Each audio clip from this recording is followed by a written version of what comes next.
Hello guys, अस्सलाम वालेकुम। Welcome back. और आज की क्लास में हम सीखेंगे कि स्टैक को एरेज के ऊपर किस तरह से इम्प्लीमेंट करते हैं और स्टैक क्या है। तो जो हमारा प्राइमरी क्वेश्चन है वो ये है कि स्टैक क्या है और स्टैक को हम किस किस तरह से इम्प्लीमेंट कर सकते हैं। ठीक है। तो स्टैक को डाटा स्ट्रक्चर्स में हम जो बेसिक दो तरीके हैं इम्प्लीमेंट करने के, वो ये है कि पहला जो है वो हम एरेज के ऊपर इम्प्लीमेंट कर सकते हैं क्योंकि स्टैक एक लीनियर डाटा स्ट्रक्चर है। और जो दूसरी चीज़ है वो ये है कि हम इसको लिंक लिस्ट पे इम्प्लीमेंट कर सकते हैं। ठीक है।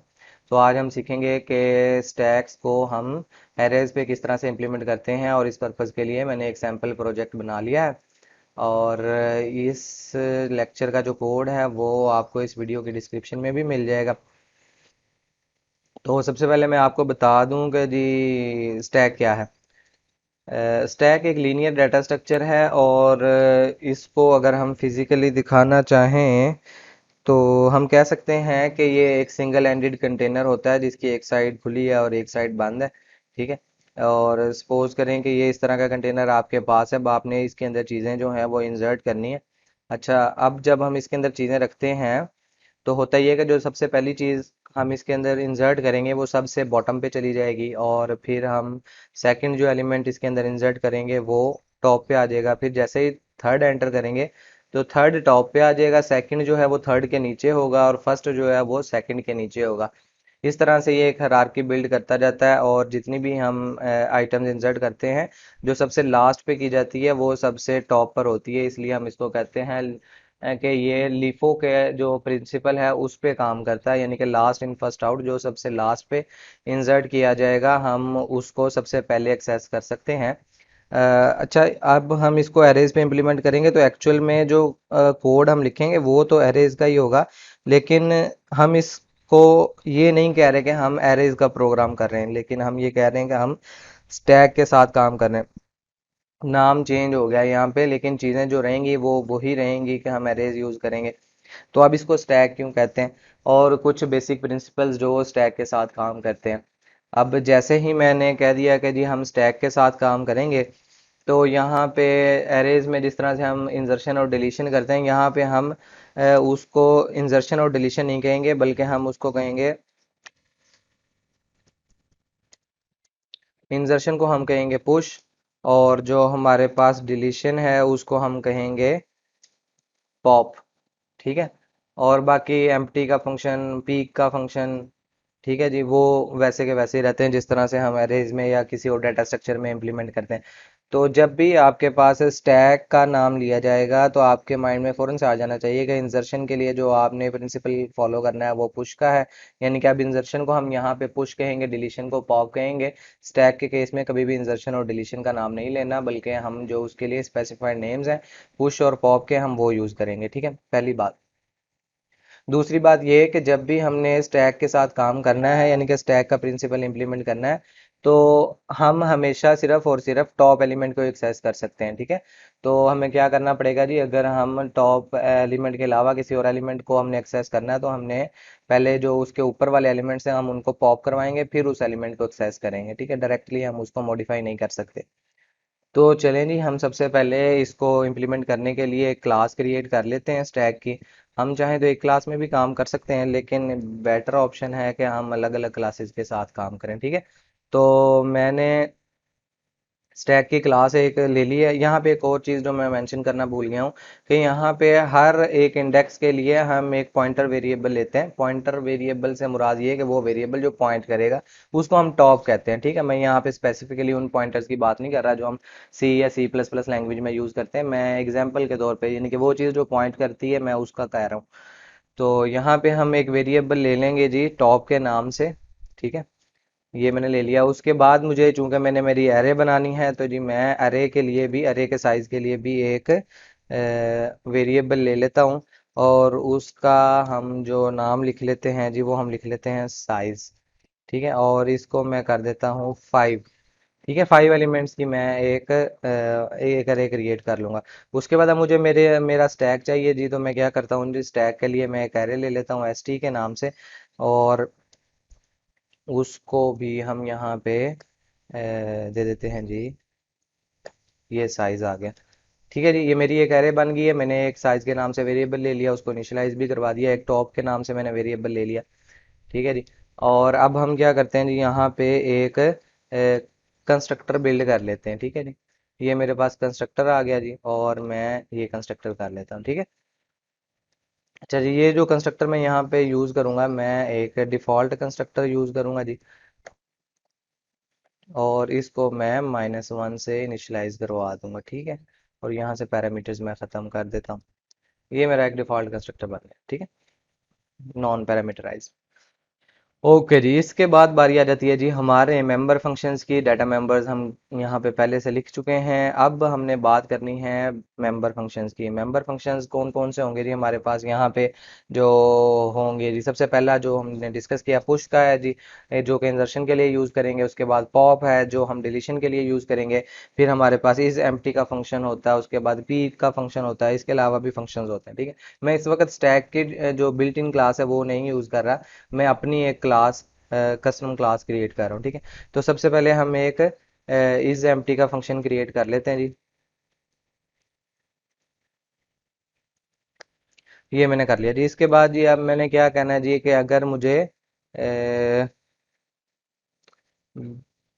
चेक करना है कि मेरा जो स्टैक है वो खाली है या नहीं, तो मैं इस तरह से चेक करूंगा। अच्छा, जैसे ही मैं अपने स्टैक में इनिशियली मेरा स्टैक जो है वो एम्प्टी होगा, और जो मेरा टॉप होगा वो मेरा -1 पे होगा। जब मैं फर्स्ट एलिमेंट मैंने इंसर्ट करना है, तो सबसे पहले मैं टॉप में इंक्रीमेंट करूंगा, टॉप 0 पे आ जाएगा, और टॉप की मदद से मैं स्टैक के अंदर अपना जो है वैल्यू इंसर्ट करवा लूंगा। ठीक है, तो जो मेरा टॉप होगा वो मेरे 0 इंडेक्स को पॉइंट करने लग जाएगा। जैसे ही मैंने सेकेंड एलिमेंट इंसर्ट करना है, तो मैं क्या करूंगा जी, मैं टॉप में एक इंक्रीमेंट करूंगा, टॉप 0 से 1 पे शिफ्ट कर जाएगा, और उस 1 की मदद से जो कि मेरा इंडेक्स है, मैं अपनी एरे के अंदर या अपने स्टैक के अंदर वैल्यू इंसर्ट करवा लूंगा। ठीक है, तो टॉप हमेशा जो सबसे टॉप पे जो वैल्यू है वो उसको पॉइंट कर रहा होगा, यानी कि इस टॉप की मदद से डायरेक्टली मैं अपने मेरे स्टैक में जो टॉप पे वैल्यू मौजूद है मैं उसको एक्सेस कर सकता हूँ। ठीक है, तो अगर टॉप मेरा 0 से छोटा है, तो इसका मतलब है कि स्टैक मेरा एम्प्टी है, क्योंकि 0 जो है वो मेरे फर्स्ट एलिमेंट को या फर्स्ट इंडेक्स को पॉइंट करता है। तो अगर टॉप जो है वो 0 से भी छोटा है, यानी कि इनिशियली जैसे मैंने उसको -1 से स्टार्ट किया, अगर यही सिचुएशन है, तो क्या होगा जी, ये इसका मतलब है कि मेरा जो स्टैक है वो एम्प्टी है। ठीक है जी। उसके बाद हम लोगों के पास आ जाता है जी पुश का फंक्शन जी। हम पुश का फंक्शन लिख लेते हैं जी, और पुश का फंक्शन हमारे पास एक वैल्यू लेके आता है जी। ठीक है, जिसको हमने इंसर्ट करवाना है। अब यहाँ पे एक एरर आ रहा है। एरर इसलिए आ रहा है जी क्योंकि मैंने फंक्शन की रिटर्न टाइप इंट लिखी है, लेकिन यहाँ पे अभी तक मैंने कोई भी रिटर्न की स्टेटमेंट नहीं लिखी। तो सबसे पहले जी हम देख लेते हैं कि हमने इस प्रोग्राम को क्रैश होने से कैसे बचाना है। ठीक है जी, उसके लिए हम क्या करते हैं जी, साइज -1। मैं कह रहा हूँ जी, अगर टॉप मेरा साइज -1 के इक्वल आ जाता है, साइज मेरे पास 5 है, और मैं एरेज के साथ काम कर रहा हूँ। एरेज के इंडेक्सेस हम सबको पता है कि 0 से स्टार्ट होते हैं। 0 से स्टार्ट होते हैं, तो जो मेरे 5 एलिमेंट्स की एरे है, इसका लास्ट इंडेक्स 4 होगा। तो यानी कि अगर मेरा टॉप जो है वो 4 पे जा चुका है, तो इसका मतलब ये है कि मेरा जो स्टैक है वो फिल्ड है। ठीक है, वो फिल हो चुका है, मैं उसमें और वैल्यू इंसर्ट नहीं कर सकता। तो इसलिए मैंने इसको साइज -1 से कंपेयर किया है, क्योंकि अगर मैं अकेले साइज से करता तो वो 5 के साथ कंपेयर करता है, और टॉप की मैक्सिमम वैल्यू जो है वो हमारे पास 4 रह सकती है। तो 4 को 4 के साथ कंपेयर किया। अगर इस तरह की सिचुएशन है, तो मेरे पास क्या होगा जी, ये मुझे जी यहाँ पे, सॉरी, ये मुझे यहाँ पे एक मैसेज देगा ओवरफ्लो का। ठीक है, और ये मैंने वैसे इंट क्यों लिखा है यहाँ पे, हम इसको वॉइड करते हैं। ठीक है, ले जी, मेरा एरर भी चला गया। अब हमने क्या करना है जी, यहाँ पे एक मैसेज दे देना जी ओवरफ्लो का, यानी कि जब मेरे पास ये कंडीशन ट्रू हो जाए कि टॉप मेरा साइज -1 के इक्वल आ जाए, तो ये मुझे ओवरफ्लो का मैसेज दे कि अब आप कोई भी नई वैल्यू इंसर्ट नहीं करवा सकते। ठीक है, और अगर इस तरह की सिचुएशन नहीं है, तो फिर इसको क्या करना चाहिए जी, इसको वैल्यूज इंसर्ट करवानी चाहिए। वैल्यूज इंसर्ट करवाने के लिए हम क्या करते हैं जी, यहाँ पे इस तरह से हम एक ये लाइन लिखते हैं। ठीक है, मैंने ये लाइन लिखी है। अभी इस लाइन का मतलब क्या है जी, ये लाइन कहती है जी, यहाँ पे मैं प्रीफिक्स यूज कर रहा हूँ, इंक्रीमेंट ऑपरेटर यूज कर रहा हूँ, और मैं उसमें प्रीफिक्स यूज कर रहा हूँ। ठीक है, सबसे पहले क्या होगा जी, यहाँ पे इस पूरे पूरे एक्सप्रेशन के अंदर सबसे हाईएस्ट प्रायोरिटी जो है वो इस वक्त इंक्रीमेंट ऑपरेटर की है। तो सबसे पहले टॉप क्या था मेरा, इनिशियली -1 था, तो ये क्या करेगा, उसके अंदर एक ऐड कर देगा, तो ये क्या हो जाएगा, 0। तो जब हम इसको मेमोरी को एक्सेस करेंगे तो ST(0) के ऊपर हमारे पास x चला जाएगा, x की जो भी वैल्यू होगी वो वहां पे जाके स्टोर हो जाएगी। ठीक है, यहाँ पे हम एक मैसेज भी दे लेते हैं जी, ताकि हमें पता चल जाए कि हमारी वैल्यू इंसर्ट भी हुई है या नहीं हुई। ठीक है, तो हम यहाँ पे दे देते हैं जी x, ये आ गया जी मेरा मैसेज। ठीक है, मैंने ये मैसेज दे दिया है यहाँ पे। जैसे ही मेरा ये इस हम एल्स वाले पोर्शन में आएंगे, x को इंसर्ट करेंगे स्टैक में, और हम उसको x को प्रिंट करवा देंगे कि ये वाली जो वैल्यू थी मेरी, ये मेरे पास इंसर्ट हो चुकी है। ठीक है, नेक्स्ट जो मेरे पास फंक्शन है वो मेरे पास है जी पॉप का।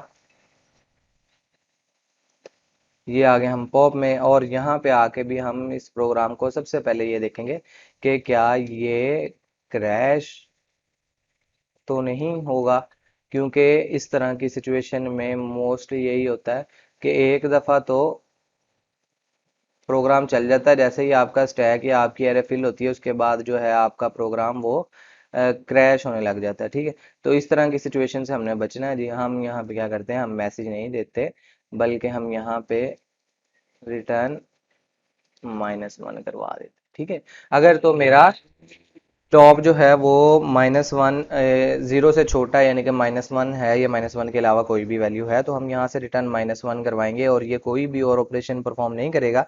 इसका मतलब है कि ये कोई भी वैल्यू डिलीट नहीं करेगा। और अगर हम वैल्यू डिलीट करवाना चाहते हैं तो उसके लिए सिंपल एक मेथड है हमारे पास।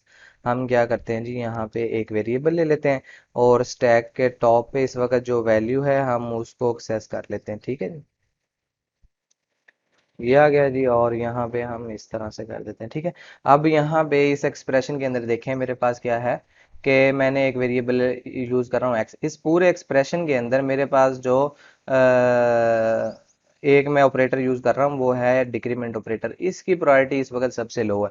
ठीक है, पोस्ट फिक्स की, इसने बाद में ऑपरेशन परफॉर्म करना है। सबसे पहले क्या होगा, स्टैक के टॉप पे, यानी कि स्टैक टॉप की जो भी वैल्यू होगी, 0 है, 1 है, 2 है, उस इंडेक्स पे जो भी वैल्यू पड़ी है वो एक्स में चली जाएगी, और उसके बाद जो है वो टॉप के अंदर डिक्रीमेंट करेगा और टॉप एक स्टेप नीचे चला जाएगा। ठीक है, और उसके बाद हम यहाँ से जो है जी अपनी वैल्यू रिटर्न करवा लेते हैं। ठीक है, तो जी एक्स यहाँ से रिटर्न हो जाएगा, और उसके बाद ये हमारा पॉप का फंक्शन था जी। और इस फंक्शन के बाद जो मेरे पास चीज़ बचती है जी वो है जी पीक का फंक्शन हमारे पास, और प्रिंट का फंक्शन। तो पीक के फंक्शन को भी हम देख लेते हैं जी। तो पीक का फंक्शन मुझे क्या करेगा जी, मेरे पास सबसे टॉप पे जो वैल्यू होगी वो मुझे रिटर्न कर देगा। ठीक है, यहाँ पे भी हम वही सेम लॉजिक लिखेंगे। टॉप अगर मेरा <<0 है तो मैं यहाँ से रिटर्न -1 रिटर्न करवा देता हूँ। ठीक है,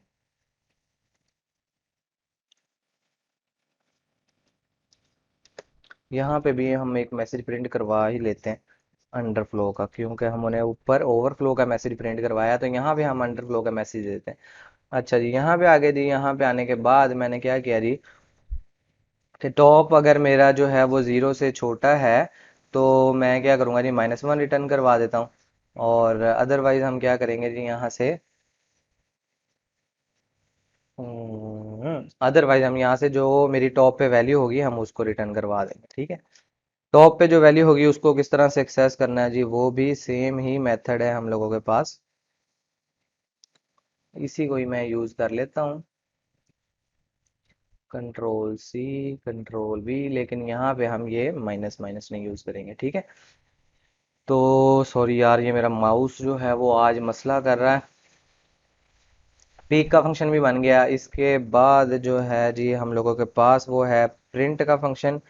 तो जी टाइम को बचाने के लिए मैं प्रिंट का फंक्शन जो है वो एज इट इज यहाँ पे पेस्ट कर देता हूँ। ठीक है जी, ये मेरा प्रिंट का फंक्शन आ गया। प्रिंट का फंक्शन है वही लॉजिक लगाया है कि टॉप अगर मेरा 0 से छोटा है, यानी कि स्टैक अगर मेरा एम्प्टी है तो ये मैसेज दे दे। अदरवाइज मैंने जो एक लूप लगाया पूरे स्टैक को ट्रैवर्स करने के लिए, मैंने इस लूप को, जो मेरा लूप इनवेरिएंट वेरिएबल है, मैंने उसको टॉप से स्टार्ट किया, और उसको मैं लेके गया हूँ जीरो तक, क्योंकि टॉप हमेशा जीरो से, हमेशा नहीं यानी कि in most of the cases अगर मेरा स्टैक फील्ड है तो टॉप जो है ग्रेटर देन जीरो होगा। तो मैंने जीरो पे जाना है, इसलिए मैंने यहाँ पे इसके अंदर डिक्रीमेंट कर दिया है। और डिक्रीमेंट करने के बाद मैंने आई की मदद से, जो मेरा लूपिंग वेरिएबल है उसकी मदद से, मैंने अपने स्टैक के हर इंडेक्स पे जो वैल्यू थी उसको प्रिंट करवा दिया। सिंपल सा लॉजिक है, जिस तरह से एरे को प्रिंट करवाते हैं वही काम किया।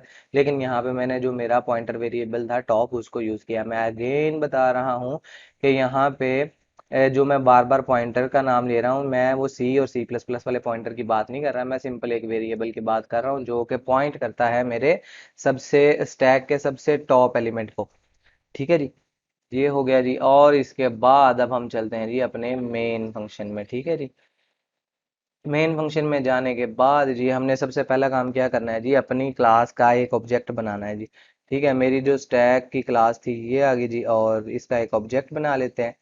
लें जी, ये मेरा ऑब्जेक्ट बन गया, और न्यू स्टैक, ये मेरा ऑब्जेक्ट बन गया। अब इस ऑब्जेक्ट की मदद से मैंने क्या करना है जी, फंक्शंस कॉल करने हैं।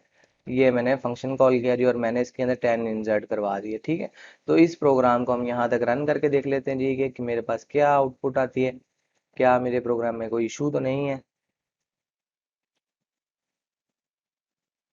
लें जी, ये मेरे पास आ गया 10 पुश्ड इनटू स्टैक, ये मेरे पास स्टैक में जा चुका है। और इसी स्टेटमेंट को हम क्या करते हैं जी, मल्टीपल टाइम्स प्रिंट करके देख लेते हैं जी। मेरा जो स्टैक बनाया था उसका साइज मैंने 5 रखा था। तो जी हम यहाँ पे, ये मैंने 5 एलिमेंट्स इसके अंदर इंसर्ट करवा दिए हैं। तो हम देख लेते हैं आउटपुट में ये 5 एलिमेंट्स इंसर्ट होते हैं या नहीं होते। लें जी, ये मेरे पास 5 एलिमेंट्स मेरी आउटपुट में शो हो रहे हैं जी, इंसर्ट हो चुके हैं। लेकिन हमें अभी भी तसल्ली नहीं आ रही, लिहाजा हम क्या करते हैं जी, इसको एक बार प्रिंट करवा के देख लेते हैं जी। प्रिंट करवा के देखना है तो आउटपुट देखते हैं जी क्या आती है। लें जी, ये मेरे पास मेरी आउटपुट आ रही। ठीक है जी, ये मेरी आउटपुट आ गई। अभी आप कहेंगे कि जी ये जो एलिमेंट्स इंसर्ट करवाए थे वही सीक्वेंस में थे, और आउटपुट जो आ रही है वही सीक्वेंस में है। ये इसीलिए है क्योंकि ये जो है स्टैक हमेशा वर्टिकल होता है, और इसकी जो बॉटम होती है वो फिक्स्ड होती है, और जो टॉप होता है वो ओपन होता है, और उस पे हम काम करते हैं। और सबसे पहले हमेशा स्टैक के टॉप एलिमेंट को ही हम एक्सेस करते हैं। तो सबसे टॉप पे वही एलिमेंट होता है जो सबसे लास्ट में हमने इंसर्ट करवाया था। सबसे लास्ट में हमने 50 इंसर्ट करवाया था, तो सबसे टॉप पे जब हम इस स्टैक को प्रिंट करवाएंगे तो हमें 50 मिलेगा। सेकंड लास्ट में हमने 40 एंटर करवाया था तो हमें 40 मिलेगा, और उसके बाद 30, फिर 20 और फिर 10। ठीक है जी, और इसी तरह से अगर मैं इसके अंदर जबरदस्ती करता हूँ इसके साथ और एक और एलिमेंट इंसर्ट करने की कोशिश करता हूँ, तो देखते हैं क्या ये हमें ओवरफ्लो का मैसेज देता है इस जगह पे या नहीं। तो ये देखें जी, ये हमें ओवरफ्लो का मैसेज दे रहा है। ठीक है, और स्टैक को मैंने जब प्रिंट करवाया तो मेरे पास ही 50, 40, 30, 20 और 10, ये मेरे 5 एलिमेंट्स ही आ रहे हैं। ठीक है, इसका मतलब ये है कि मेरा पुश का फंक्शन बिल्कुल ठीक काम कर रहा है। इसके बाद हम आ जाते हैं जी यहाँ पे। ओके जी, तो हमारा प्रोग्राम यहाँ तक ठीक चल रहा है, और अगर हमने अब वैल्यूज़ को डिलीट करना है तो हम क्या करते हैं जी, तो हम चलते हैं जी यहाँ पे, देखते हैं ये हमारा पॉप का फंक्शन है, और हमने यहाँ पे बाकी फंक्शन भी बनाया। लेकिन इज एम्प्टी का फंक्शन भी हमने बनाया है, लेकिन इसको तो हमने यूज़ ही नहीं किया। तो हम क्या करते हैं जी, इस सिचुएशन में हम इसको यूज़ करके देखते हैं जी।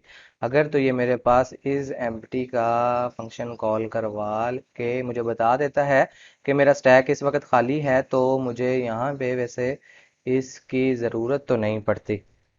ठीक है जी, अगर इसकी ज़रूरत नहीं पड़ेगी तो मुझे ये भी नहीं करना पड़ेगा, और अगर ये भी मैं नहीं करता तो मुझे ये भी नहीं करना पड़ेगा, और मैं सिंपली ये करके भी गुजारा कर सकता हूँ। अच्छा, ये वैसे सोल्यूशन ठीक है, इस तरह से भी हम कर सकते हैं। यहाँ पे भी हम इज एम्प्टी यूज़ कर सकते हैं, और पीक में चूंकि वैल्यू रिटर्न करवाना मस्ट है तो हम ये कर लेते हैं। इस जगह पे भी हम इज एम्प्टी को यूटिलाइज कर सकते हैं, तो हम करते हैं और करना भी चाहिए। तो यहाँ तक हम अपने प्रोग्राम को चला के देख लेते हैं जी कि अभी इसमें कोई इशू तो नहीं है।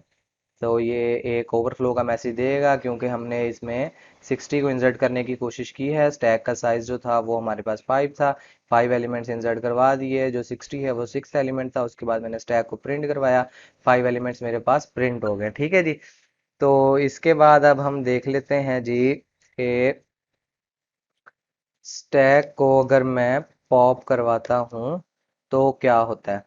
ठीक है जी, जैसे ही मैं ये फंक्शन कॉल करूँगा तो प्रिंट में मेरे पास जो है वो चार एलिमेंट्स शो हो रहे हैं इस वक्त। ठीक है, इसका मतलब ये है कि मेरे पास जो एक वैल्यू थी 50 वो डिलीट हो गई, क्योंकि ये क्या करता है, लास्ट इन फर्स्ट आउट के प्रिंसिपल पे काम करता है। तो सबसे लास्ट पे मैंने 50 इंसर्ट करवाया था, तो सबसे पहले वही आउट होगा यहाँ से। ठीक है, वही डिलीट होगा।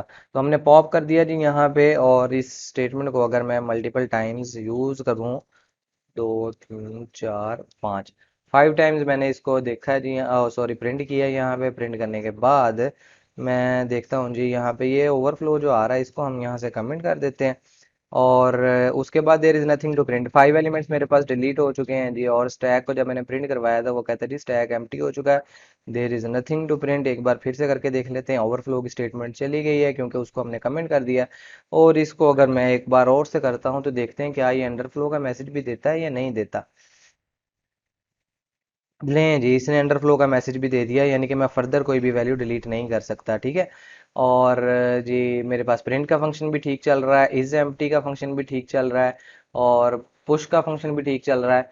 हमने अभी तक जो है वो पीक का फंक्शन नहीं हमने देखा अभी तक के। पीक को हम किस तरह से देखते हैं जी, अगर मैंने हाँ हाँ हाँ हाँ हाँ हाँ